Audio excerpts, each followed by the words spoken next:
Money Stop Mafia, the boys are back. Let's go Knicks also. I see the Knicks hat you're wearing. He's Cole. I'm Steven. Knicks are up 2-0 as we speak right now. Job's not finished. We'll see what happens. But job's not finished in terms of the NASCAR season 2. There's a lot more money to be made coming off of probably our most down race of the season, Cole. You got to own up your wins. You also got to own up your losses. This was not our finest hour at Texas. Obviously, there were a lot of outside, factors that played into that. But can't win them all. Also can't lose them all. We've won most of them. Joey Logano was the winner at Texas, though. He was one of the guys that was part of our loose change segment last week, discussing the fact he was disqualified the week before.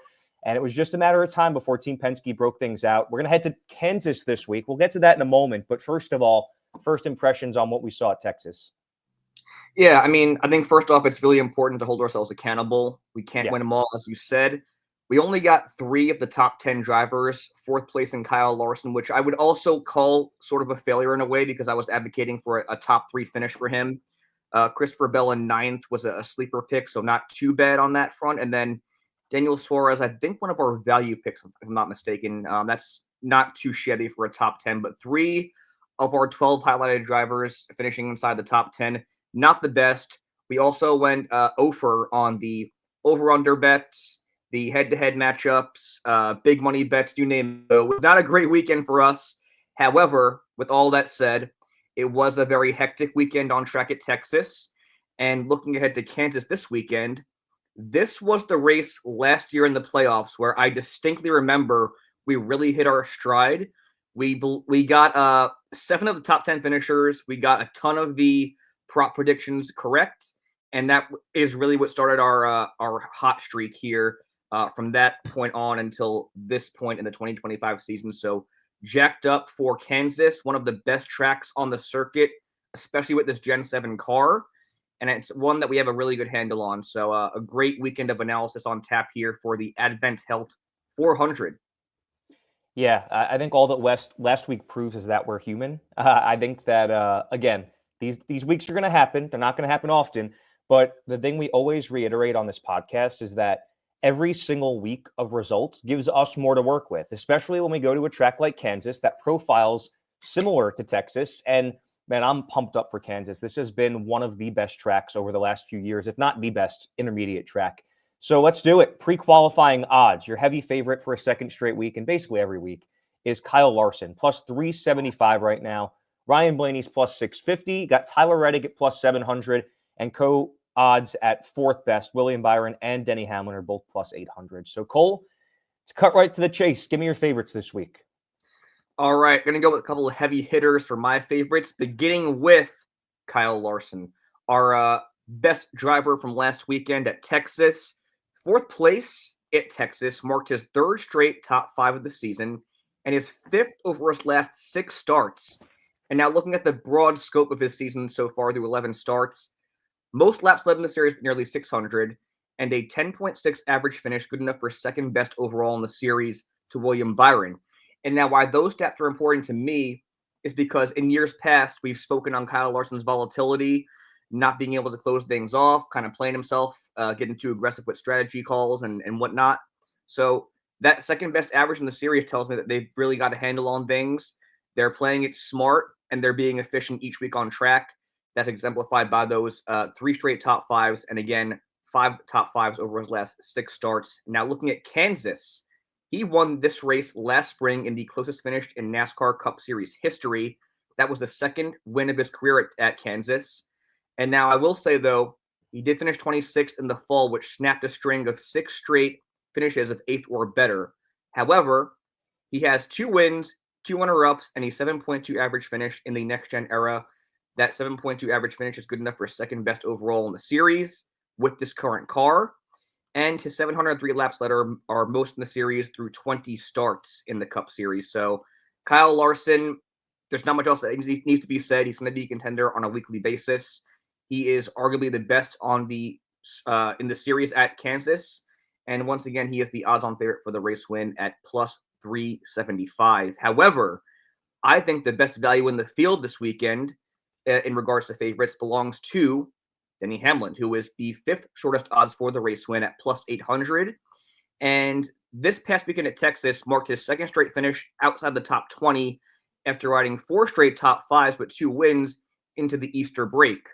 However, Denny Hamlin is a 4-time Kansas winner, his last coming in 2023, and he has now finished with 7 straight finishes of 8th or better at Kansas, 8th place in his last start here, and that also includes 6 top fives with 2 runner-ups, and also a string of 11 straight top 15s with 3 wins in that span. So you look at his career as a whole at Kansas, 33 starts, that's second most in the series, 12.2 average, also good enough for second best in the series. And he is the only driver with top 10s in every single next-gen start, posting an incredible 3.7 average finish, good enough for obviously best in the series with this current car. So in my opinion, your top 2 drivers obviously are going to be Kyle Larson and Denny Hamlin. I think Denny Hamlin easily holds the best value in the field from the favorites category at plus 800 once again. 5th shortest odds for the race win, and kind of previewing ahead to our big money bets, he's going to be a lock for a top 5 finish at plus 110 later on. Yeah, I'm a little scared off by Denny only because I feel like every time I've picked him, he's had a race that severely was not within our expectations.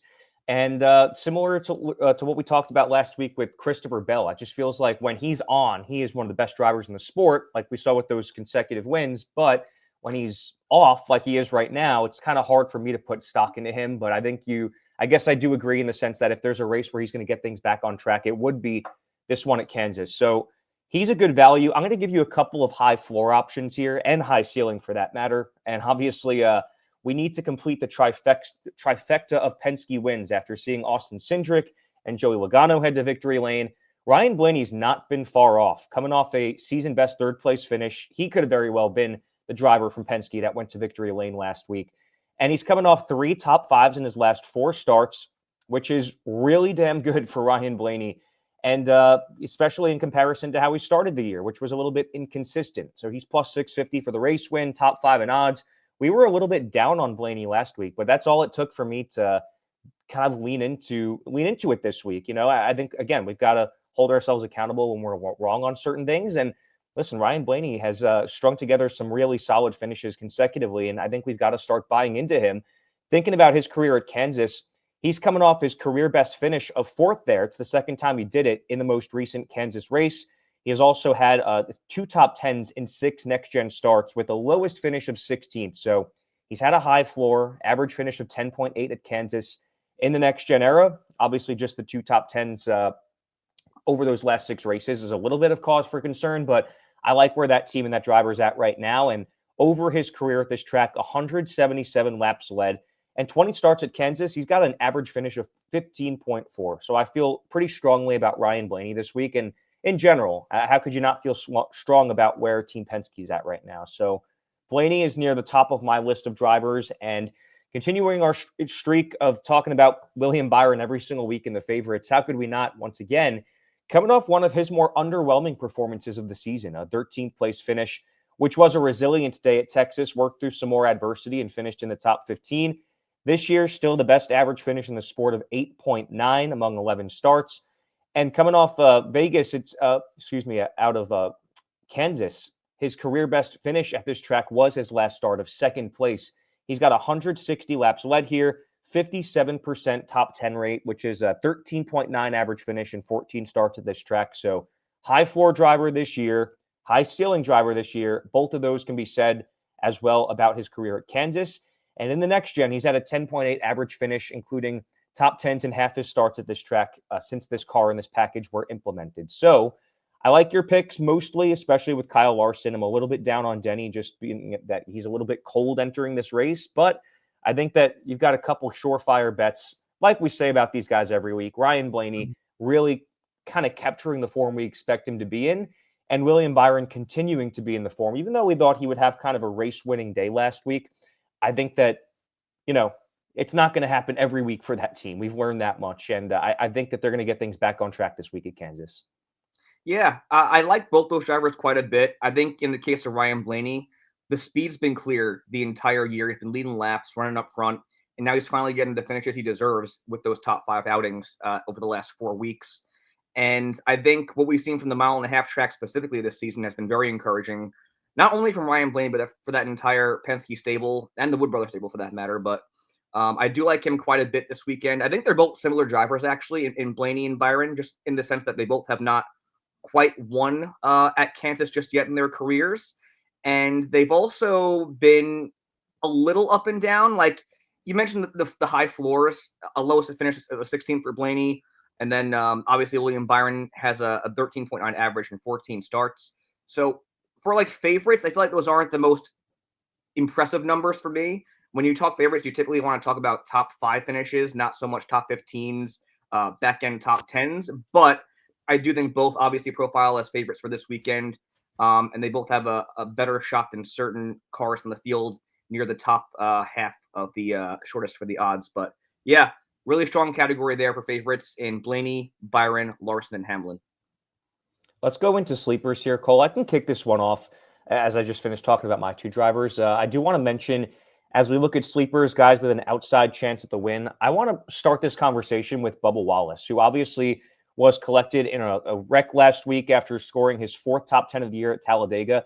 I don't want that bad result to stray us away from the fact of what we were talking about last week, that this has been a career season so far for Bubba Wallace, who is very quietly sitting 8th in points, 20 laps led at Vegas, coming off a 3rd at Homestead as well. So these mile-and-a-half tracks have kind of been that team's strength this year, the 23 bunch. And again, 8th in points, putting up some of the best results of his career. I really feel like this is a season where we're going to see Bubba Wallace win at least one race, maybe more, because it's just shaping up that way. Look, I'm looking at him in a similar light to somebody like Ryan Preece or Josh Berry that feels like they're really coming of age this year. And we've seen one of those drivers I just mentioned already in victory lane.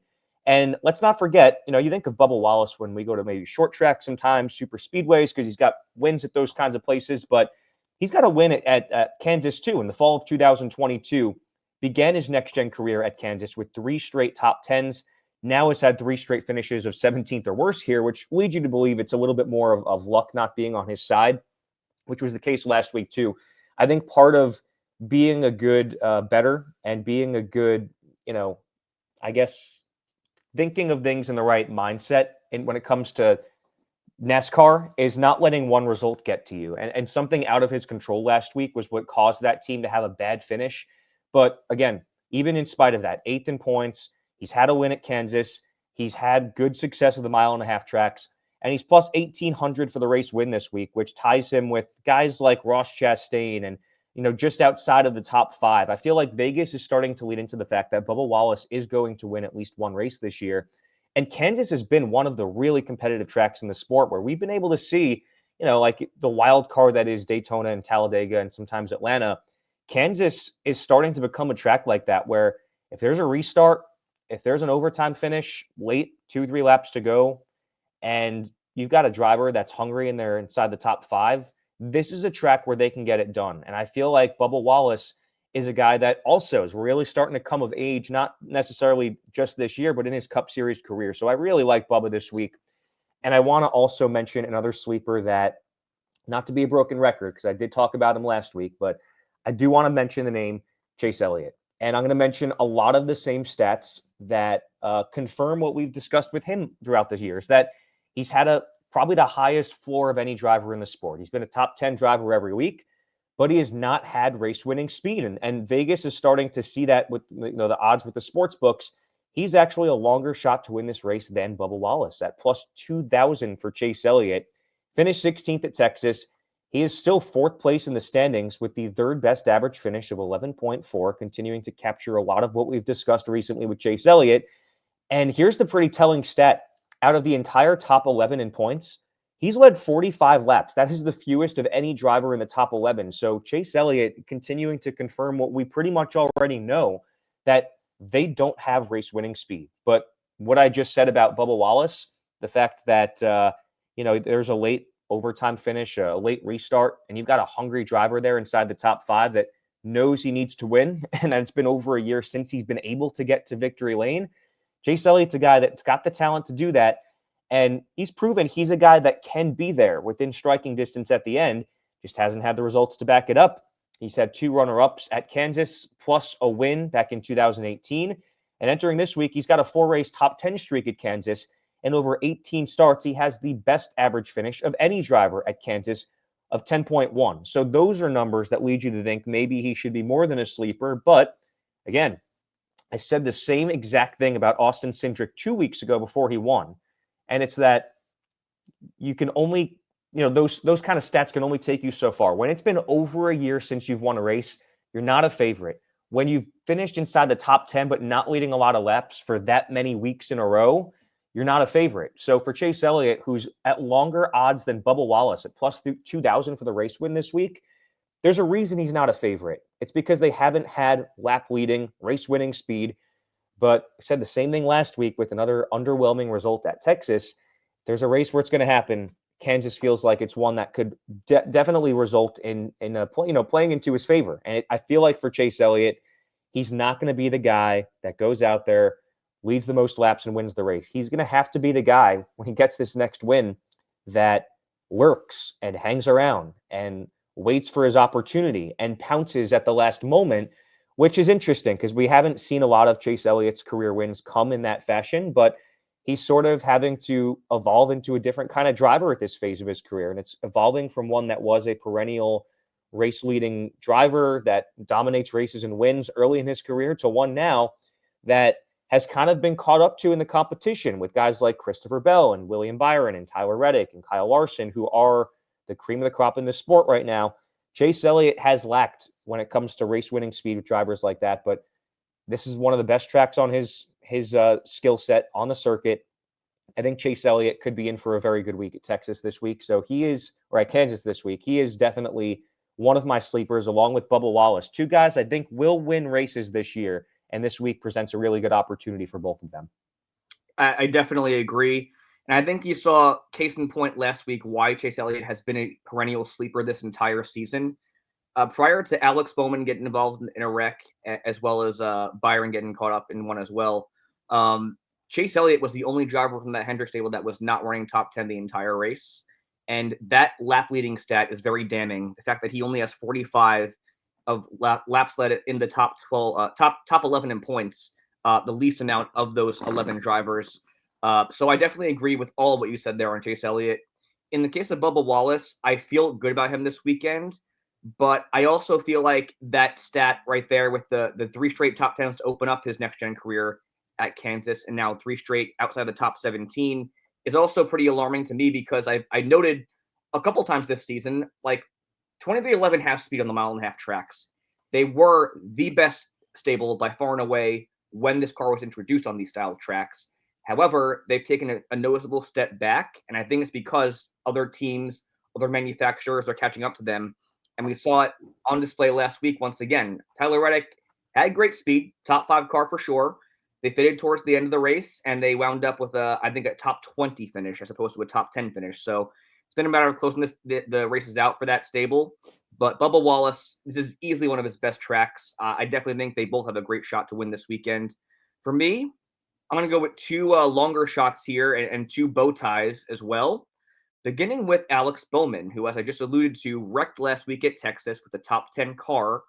But you look at his mile-and-a-half program this season, it's been really damn good and really underrated in my opinion.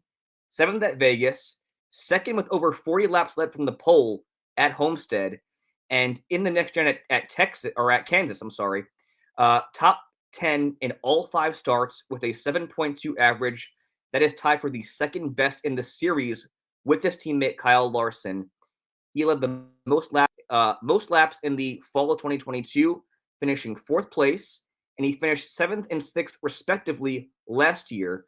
So through 18 starts, he posts a 14.7 average with a best finish of 2nd place. So Alex Bowman, a guy that has flown very under the radar this year, but he's still profiled as one of the most consistent drivers in 2025. And given his resume at Kansas, especially in the next gen, he seems like a no-brainer for a DFS lineup or maybe even a top 10 prop bet. Also want to highlight here Ross Chastain, who was plus 1,800 for the race win. Finished runner-up last week at Texas, very surprisingly. What is not surprising about that is that he and Trackhouse as a whole have had really good speed on the mile-and-a-half in 2025. He scored his 2nd top 5 on a mile-and-a-half at Texas this past weekend. The first was where he finished 5th at Las Vegas with laps led. If you'll think back to Las Vegas as well, his teammate Daniel Suarez finished runner-up in that race, and he also finished 10th this past week at Texas. So what that tells me is that the Trackhouse cars, despite their lack of consistency and speed on some occasions, they've been really good on the intermediate mile-and-a-half track. So Ross Chastain, he won this race most recently at Kansas in the fall of last year. Over 40 laps led over his last 2 starts, and he's finished top 10 in 4 of his 6 next-gen starts at Kansas with an 8.7 average finish, good enough for their best overall. So Ross Chastain, also thinking back to that last fall race, he was one of our sleepers who was not doing very hot at that point in the season last year, and he wound up winning the race. So Ross Chastain, just a guy that has a very good handle on Kansas and the mile-and-a-half tracks. And for that, I think that his value this weekend is one that we should be keyed on very closely at, again, plus 1,800, as well as Alex Bowman at plus 2,200 with a longer shot than him for the race win. I love both those picks. I think Alex Bowman is primed for a good result coming up here soon. And listen, Ross Chastain, you said it. I feel like he's the guy that always comes out of nowhere. Whenever he wins a race is when people are talking about him the least, it feels like, especially over the last couple of years. So that's our sleepers: Bowman, Chastain, Elliott, and Wallace, going along with our favorites of Larson, Hamlin, Blaney, and Byron. Let's talk value picks here, Cole. These are guys that have a very outside chance for the win, but based on their prop bets or their daily fantasy values or other factors, maybe even very outside chance at a winner bet, we like their value based on where the sports books have them. So give me your couple of value picks this week. Yeah, so playing off last week at Texas, one thing that jumped out to me immediately by the end of the second stage, I want to say, was that the speed from both Josh Berry and Austin Cindric is very real, especially on the 1.5 mile tracks. They both were running well inside the top 5 in the early running of this race, and they've had success on these tracks pretty much every single time we went to them in 2025. I'll begin with Josh Berry. He actually has the same value as Alex Bowman for the race win at plus 2,200. Really nice value of $7,200 in daily fantasy. He won the first traditional mile-and-a-half race this year at Las Vegas and earned that one through and through. Finished 17th with laps led at Homestead and over 40 laps led at Texas this past weekend before getting involved in a wreck of his own. But you look at his resume as a whole on the mile-and-a-half tracks in his entire NASCAR career, he is a 3-time winner on those style tracks in the Xfinity Series, and he also finished top 15 at Kansas last spring. So the speed is not an anomaly for that group, especially on the mile-and-a-half tracks. Been very impressed with that 21 bunch the entire season. So I love Josh Berry as a great value for this weekend. And then as well as Austin Cindric, once again, coming off that win at Talladega, had some great speed this past weekend at Texas with 60 laps led. He finished 6th with nearly 50 laps led at Vegas and finished top 20 at Homestead. His values this weekend, plus 5,000 for the race win and $7,500 in daily fantasy. Once again, I think these are two of the best values in the field for Kansas.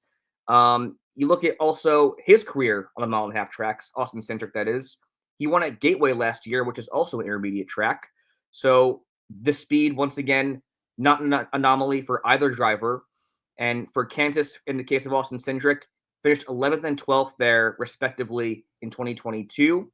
However, no finish better than 31st since then. So I think you look at these two drivers, they are miles ahead from where they have been in their prior campaigns in the Cup Series. And they're two drivers that should not be overlooked anymore when we go to these mile-and-a-half tracks. Love both those blue ovals from the Penske and Wood Brothers stable for Kansas this weekend.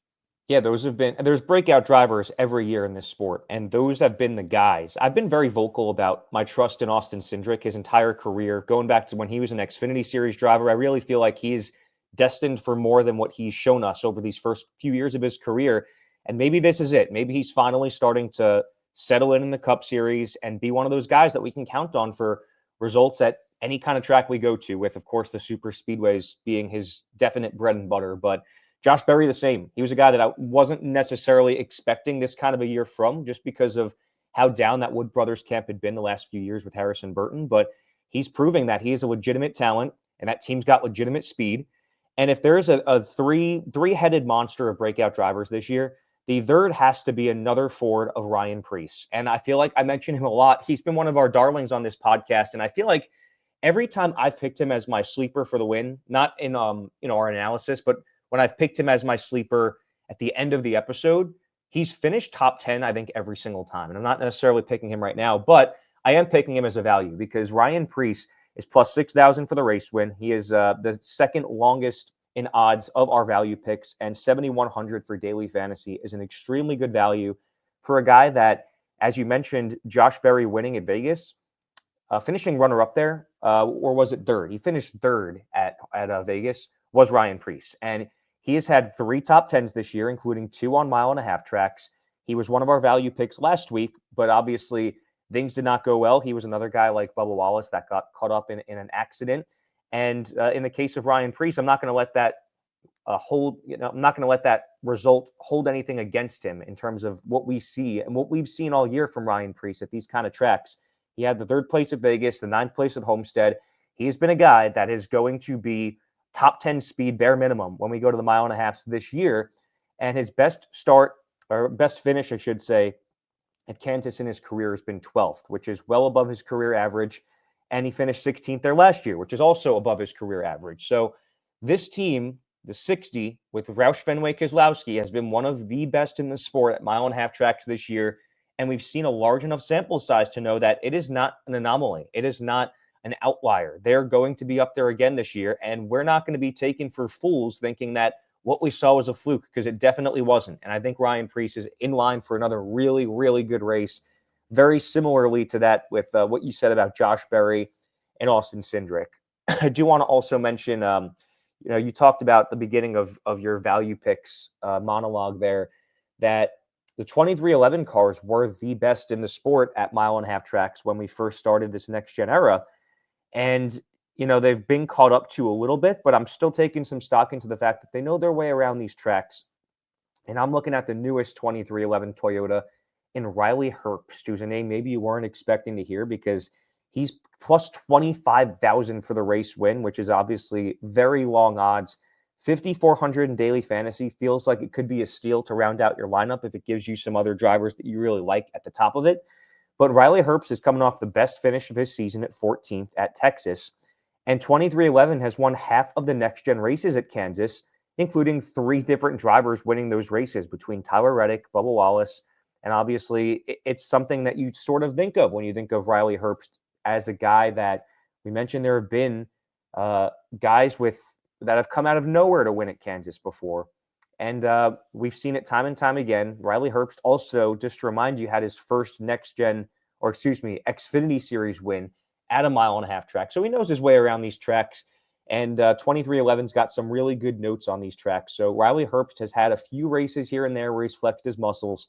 And I feel like this is one of those where I could see it happening again. As long as that car stays clean, he's going to be right up there with his 2311 teammates as a guy that could very well come away with a win this week. So that's our value picks: Ryan Preece, Riley Herbst, Josh Berry, and Austin Cindric. So this is a week, Cole, where I feel pretty good about where we stand. I don't know that I had that same confidence last week at Texas. I feel like that was one of those races where the results weren't there.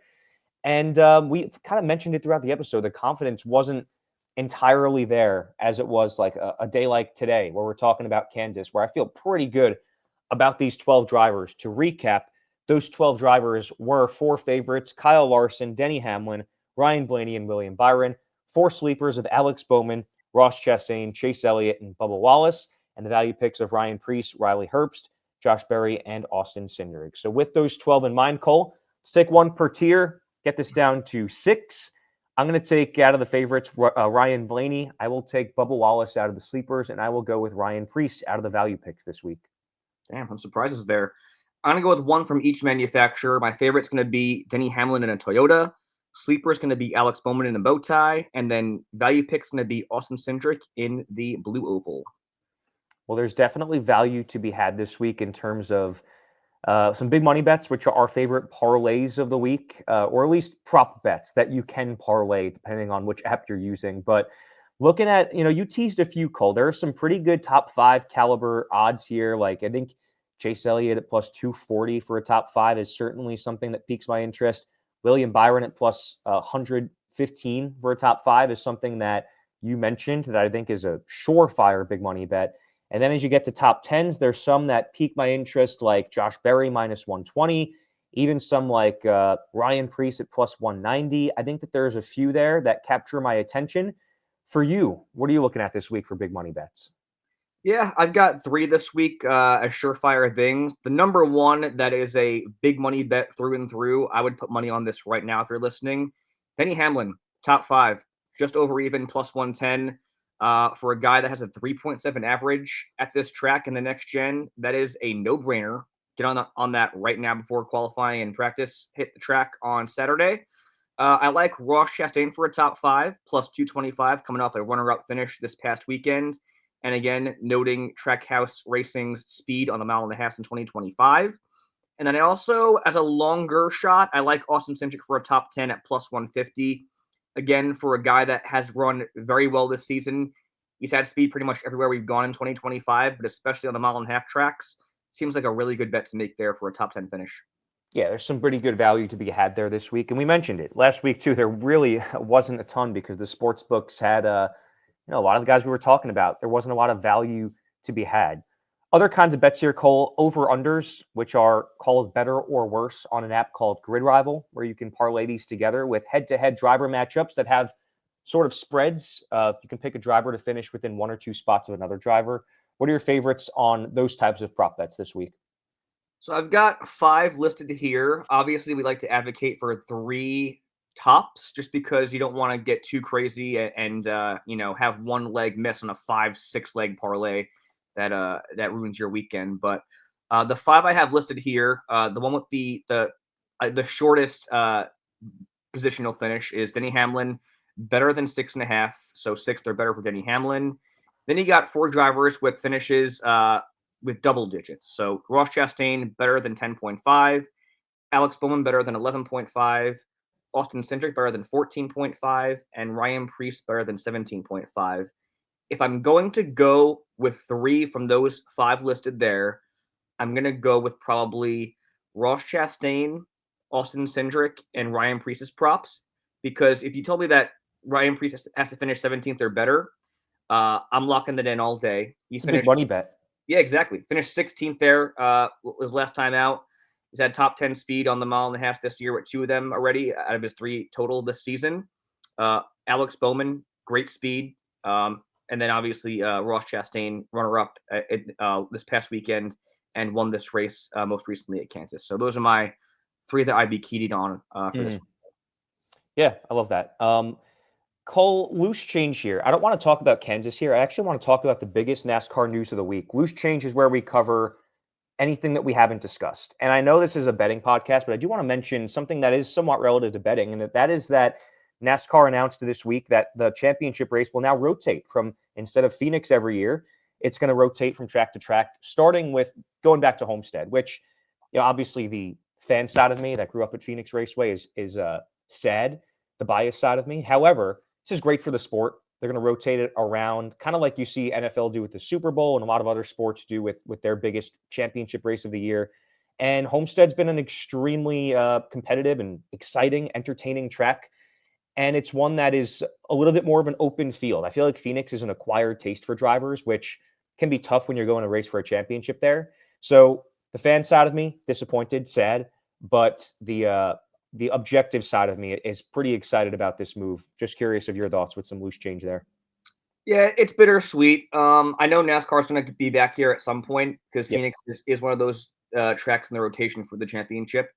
But no, I'm excited because Homestead has put on some incredible championship races and just some great races in general away from being the championship. And similarly to Phoenix, I think you still get that team aspect that's very crucial in determining a champion for Homestead. Between the pit stops, fuel mileage, tires, you name it, and just the racing in general at Homestead has been incredible. I know that the biggest complaint with Phoenix has been the lack of passing per se, and just the fact that certain teams, i.e. Penske, are the ones that walk away with the checkered flag every single championship weekend. So it should be more open playing fields. I think, again, we've seen some really great championship battles here in the past. So I'm not mad. It's bittersweet for sure, but I know that Phoenix will be back in that rotation soon, so not the end of the world, but I'm excited. Should be a good time. Yeah, and more incentive to get to the Phoenix Championship this year. I think I've got to be there for the last one of this current rotation, but we'll see it there again. Now, Cole, let's move on here to some DFS lineup recommendations here. We've kind of discussed a lot of the values this week. I feel like there's a lot of, like we said, good value as far as our value pick, but also our sleepers were some guys that I feel pretty confident about filling out this lineup with. So as we look at this lineup here, Cole, it'd be nice to have an ace like Denny Hamlin leading off, but there's a few options you can go with there, like William Byron or somebody else like Ryan Blaney. But this is a week where I feel like we got some solid options for a daily fantasy lineup. Yeah, I feel great about this one actually. If you would tell me that the two drivers backing up your lineup would be Austin Cindric and Josh Berry, I would be very content. And if you were to also add that Denny Hamlin would be your ace, I would be even more happy. And that's just what we have here. So we have Austin Cindric and Josh Berry as our back markers for this lineup. Once again, Austin Cindric, $7,500 in daily fantasy. Josh Berry, $7,200 in fantasy. And Denny Hamlin is our most expensive driver at $10,200. Then the other drivers we have here to kind of fill it out, we have Ross Chastain, most recent race winner here, and our runner-up from last week as our second most expensive at $8,700. Then you've got a 2311 representative in Bubba Wallace at $8,500, and Alex Bowman right in the middle at $7,800, who once again has finished top 10 in all 5 of his next-gen starts at Kansas. So this lineup right here, I feel incredible about. Once again, Hamlin, Chastain, Bubba, Bowman, Cindric, and Berry. Barring any calamity, which is very likely given the nature of Kansas in the next gen, this should be a money-winning lineup for sure. Yeah, I don't want to use the term big money bet because, anything can happen. And like you said, there has been a lot of unpredictability at Kansas the past years, but I feel extremely good about that lineup. Probably about as good as any lineup that we've put together this entire season so far. So here we are, Cole, about a third the way through the NASCAR season here. Let's put our money where our mouth is. That feels crazy to say, man. Is it really a third the way through already? It's insane. After this week, it's a third. It's crazy. That's insane. Well, it's been an extremely successful first third of the season for us here. Let's talk about our winners and our sleepers. This is where we put our money where our mouth is. We mentioned a lot of drivers this episode, and we're going to pick pick the guys that we really think are going to win. Sometimes it's a gut check. Sometimes it's not. I think you've got first pick this week. Am I right on that? You do? I do. All right. What do you got? I'm going to go with Denny Hamlin. I feel great about him this weekend. I know he's coming off a couple of really bad outings, but I think his numbers at Kansas are way too good to ignore. 4-time winner here is good enough for most in the series. 3.7 average in the next gen is just completely outrageous. And I expect a really, really good day from him once again this weekend at Kansas. Well, that leaves my driver that I was looking at, and that's Ryan Blaney. I just feel like, when Team Penske's on, Team Penske is on. And I talked about the fact, too, that this has been a track where we tend to see a lot of those overtime finishes, late restarts, and I feel like this is a track that rewards opportunistic drivers. And I think that there's few drivers in the field more opportunistic than Ryan Blaney. I feel like I've said that about him a lot, going back to even really his rookie year in the Cup Series. You look at a lot of his wins, they've been ones where he just muscled it away from the competition because he wanted it more. And we've seen it at Kansas time and time again, surprise winners. Not that this would be a surprise, obviously, but I just think that it's a track that rewards the guys that have stamina and endurance, that can be opportunistic when the checkered flag is waving, when the white flag is out there. I feel like Ryan Blaney's a guy that not only is Team Penske peaking at a good time, not only is that team looking really good entering this week, I just feel strongly about Ryan Blaney as my winner this week. And am I wrong? Did I pick him as my winner last week too? I feel like I might have. I got to go back and look. But I got first pick of a sleeper this week outside the top 15 in odds. Damn it. I almost made the entire episode without coughing this time. Oh, man. I'm getting there. Well, outside the top 15 in odds, I'm going to go with Austin Cindric, another Penske Ford. I just like where that team's at right now. Feel good about Austin Cindric at where he's at this season and his career. I'm going to take a couple of Penske Fords as my winner and my sleeper this week. That's two great calls there. Well, seeing as Josh Berry is ranked inside the top 15, I cannot pick him as my sleeper. However, I think the easy answer and the logical answer would be Ryan Preece, but let's have some fun here. I'll go Riley Herbst. Again, coming off the season best 14th place finish this past week at Texas. Got a great notebook to go based off of with 23:11 for Kansas. And that stat that you brought up there, I mean, 23:11 has won 3 races here in the next gen with 3 different drivers. Hey, why not Riley Herbst? I don't think it's going to happen, but we'll have some fun with it.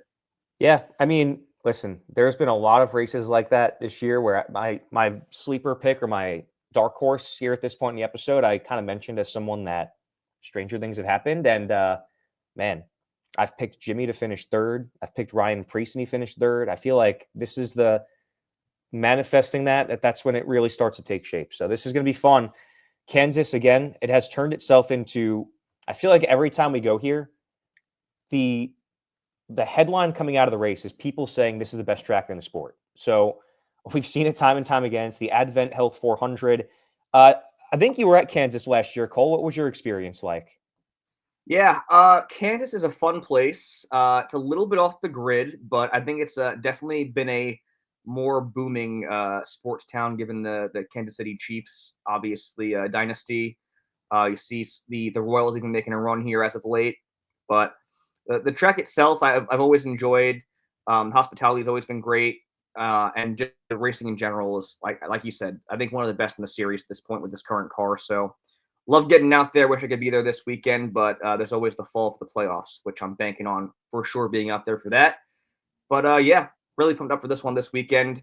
I feel like especially in the spring, we always have a better race than the fall. So maybe another photo finish. We'll see. But either way, it should be a really fun race.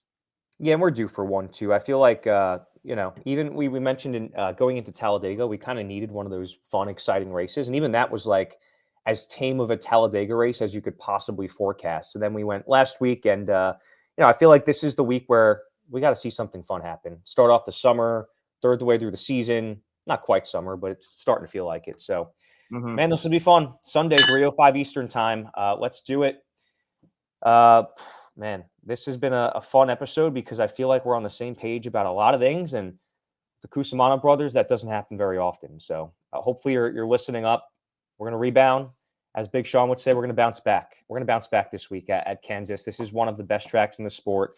We're going to drop the jack here on this, the most important NASCAR betting stop of the day. Actually, before I go, I'm starting a kind of a tradition here every week where when I'm on the road, I'm mentioning which NASCAR track I'm closest to. And it was Richmond last week. I'm on a 2-week trip. I'm in Akron, Ohio right now. It's the home of LeBron James, but I'm by Mid-Ohio, about an hour from Mid-Ohio. Not a LeBron fan? Absolutely not. False king. Absolutely abysmal postseason this year. Flop king as well. That's the only thing he's the king of. So damn, you heard it here first. I will end with this. Go New York, go New York, go! You said it so I don't have to. Let's go Knicks, see what happens. I think, what do we got? Game 3 is Saturday, so we'll see. Hopefully by Monday we are celebrating Knicks going to the Eastern Conference Finals. We'll see. Probably will take longer than that, but anyhow, this has been the Money Stop, your most important NASCAR betting stop of the day for the Cusumano brothers. He's Cole. I'm Steven. We'll see you guys next week.